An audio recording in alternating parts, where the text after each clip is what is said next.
Coming up next, Shadow Assistant Minister for Treasury Dave Sharma, Senator for Liberal Senator for New South Wales as well, joins us from Canberra. Dave, thanks for joining us.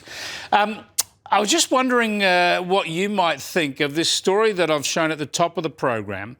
The Jewish Council of Australia, an organisation, a small organisation that you would know well, publishing through The Age and Sydney Morning Herald what it says are 600 Jews against the visit to Australia by Anti-Herzog. It turns out that some of these names are just obscenities in Hebrew.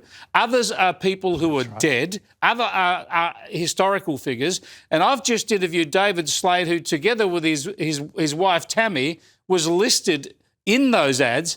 Never was any permission sought from them. They gave no permission.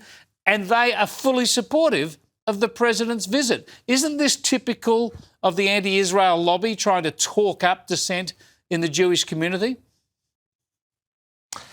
Yeah, it's appalling, but it's not surprising. I mean, when I saw those full-page advertisements, my sense was it didn't stack up, and I certainly know that it's not the view of the overwhelming majority of the Jewish community in Australia.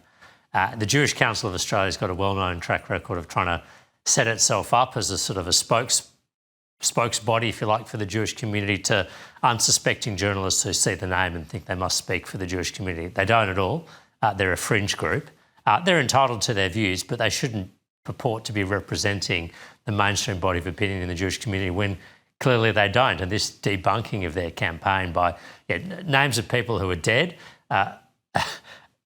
swear words and obscenities in Hebrew, and then people who've come out publicly on your show and said, I never signed up to this, just shows you this was an information operation that has been debunked.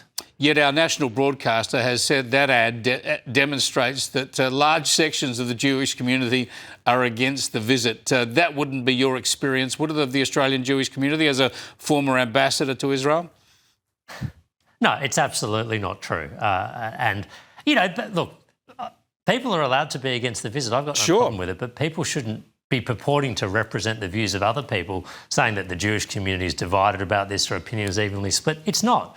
Overwhelmingly, the Jewish community was, traumatised, of course, by the Bondi terrorist attack, and they would be taking comfort and solidarity from Isaac Herzog, the President of Israel's visit to Australia right now.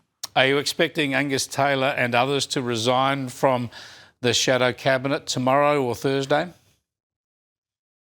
I'm afraid I've got no particular insights to offer. I can tell you, Chris, I'm not running for the leadership. That's an exclusive. But the ambitions and aspirations of others, I'm afraid I can't speak to. I have no insight to offer. I've been in Senate estimates today with the Department of Finance and Services Australia now. I'm trying to do my job, which is to hold the government to account, and I'll leave the intriguing to others. All right, fair enough. You can't really lead the show from the Senate anyway, but if the right person gets up, maybe they'll make you Shadow Foreign Minister. We will see. Dave Sharma, thanks for joining us. He'd be fantastic in that job. He's got so much expertise and experience.